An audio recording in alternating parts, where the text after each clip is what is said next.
These are my standard dodgeball rules. If you don't agree with any of these rules, that's fine. Feel free to change them.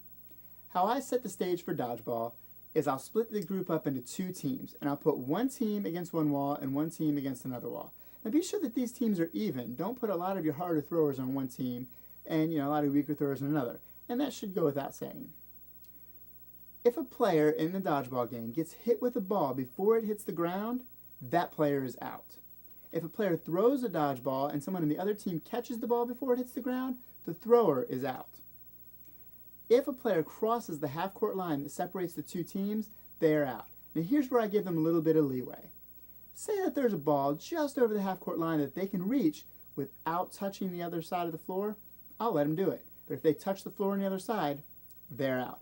You don't like that rule, you don't have to use it, that's fine. Headshots. Be sure to make a rule about headshots. You're going to have some kids who throw the ball really hard and some who don't throw it very hard at all.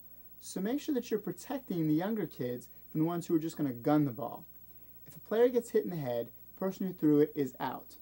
Unless the child who gets hit jumped into the ball, ducked into the ball, or it was their fault. But if the thrower's at fault, they need to be out. Make sure that it's an even playing field. Like I just said, you're going to have some kids who throw the ball really hard and some that just don't throw it very hard at all. So you may try having your older kids or your harder throwers throw with their non-dominant hand. Or maybe make it so that they can only hit players in the same grade as them. Now, you may also want to check out my dodgeball video on how to get players back in. I talk about in several videos how you don't want a lot of downtime and that you're not going to want the kids to sit and have a chance to get bored and get themselves into trouble. So come up with creative ways to get the kids back in. These are my standard dodgeball rules. And again, if there are any of these that you want to change, please feel free. Make it your own.